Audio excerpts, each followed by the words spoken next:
रुकन assembly PTI Shahzad Qureshi साहब इस इलाके के डीएचए और क्लिफ्टन से रिप्रेजेंटेटिव हैं सूबाई असम्बली में, उनसे ज़रा बात करते हैं। बहुत शुक्रिया शहजाद साहब। शहजाद साहब, सबसे पहले तो ये बता दें कि तूफ़ानी बारिश के 4 दिन बाद अब डिफेंस क्लिफ्टन के एग्जैक्टली हालात क्या हैं? रात तक तो हमने देखा पानी खड़ा हुआ था, अभी भी हमने रिपोर्ट किया।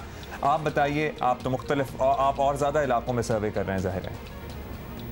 इस वक्त आपको पता है कराची में जो छठा स्पेल आया था, पूरा कराची इसमें डिस्टर्ब हुआ है और क्लिफ्टन डिफेंस भी हुआ है। लेकिन अब अल्हम्दुलिल्लाह 3-4 दिन के बाद पानी काफ़ी हद तक कम हुआ है, सिवाय डिफेंस फेज 6 के रह गया है। बाकी जो रेस्क्यू टीमें वो काम कर रही हैं। हमें उम्मीद है इंशाल्लाह 90% बिजली तो रिस्टोर हो गई थी, बाकी 10% भी आज हो जाएगी और अब हालात काफ़ी बेहतर हो गए डिफेंस के।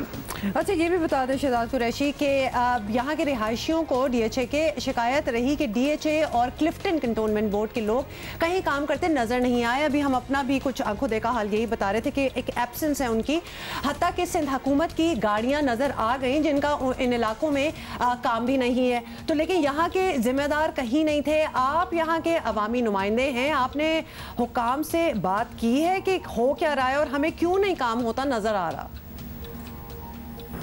ऐसा नहीं है, सिंध गवर्नमेंट तो अपने इलाकों में नज़र नहीं आती, तो वो कैंटोनमेंट बोर्ड या डीएचए में कहाँ से नज़र आएगी? यहाँ पर काम हुआ है। ऑब्वियसली बारिश का जो स्पेल था और बारिश इतनी शदीद थी कि पूरे डीएचए में पानी जमा हुआ, बहुत सारे इलाकों में पानी जमा हुआ। लेकिन उसकी वजह ये थी कि बारिश बहुत थी और बारिश ज़्यादा होने की वजह से पानी का अखराज बहुत कम था। लेकिन अब अल्हम्दुलिल्लाह एवरीथिंग इज़ अंडर कंट्रोल। काफ़ी हद तक डीएचए क्लियर हो गया है और अभी हमारे डीएचए के हकाम से बात भी हुई है। उन्होंने हमें भरपूर ताउन की यकीन दहानी कराई है और इंशाल्लाह फ्यूचर में अब ऐसे प्लान बनेंगे कि बड़े से बड़ा इंशाल्लाह स्पेल डीएचए और क्लिफ्टन को डिस्टर्ब नहीं कर सकेगा। अच्छा शहजाद साहब, अब शहरियों का तो ज़ाहिर है बड़ा नुकसान हुआ है, आप तलाफ़ी ही करें तो कैसे करें? दूसरी जानिब 4-4 दिन बिजली गायब रही है, ये एक और अजियत बन जाता है सिलसिला, क्योंकि आप घर में तो महसूर हैं लेकिन बिजली भी नहीं आ रही है। तो क्या इलेक्ट्रिक बराह रास्त वफाकी हुकूमत की डोमेन में आती है? इस पर कोई बात हुई है? ठीक है, जहाँ पानी खड़ा है बिजली नहीं खोल सकते, लेकिन इंफ्रास्ट्रक्चर कितना वीक है कि तारे भी गिरी हुई हैं, पोल्स भी गिरे हुए हैं एक बारिश से। ऐसा नहीं है, हमने हमेशा बात की है और आपने देखा होगा कि हेड ऑफिस के बाहर हमारे सारे MPs ने आवाज़ उठाई थी, हमने असम्बली में आवाज़ उठाई, हमने हमेशा केई के ज़्यादतियों के ख़िलाफ़ आवाज़ उठाई है, क्योंकि कराची ने हमें वोट दिया है, कराची के आवाम ने हमें वोट दिया है, हमें यहाँ से इलेक्ट किया है।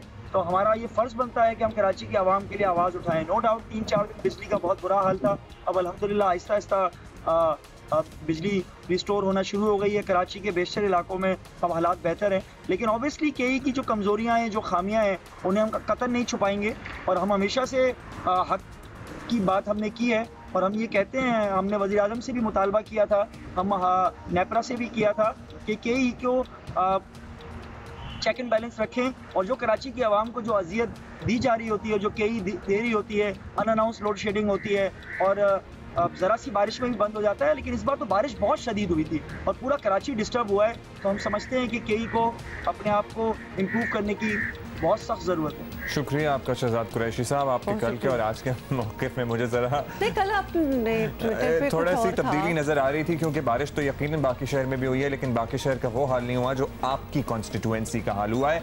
तो इस पर ज़रूर गौर करने की ज़रूरत है। एहसन अनीस साहब।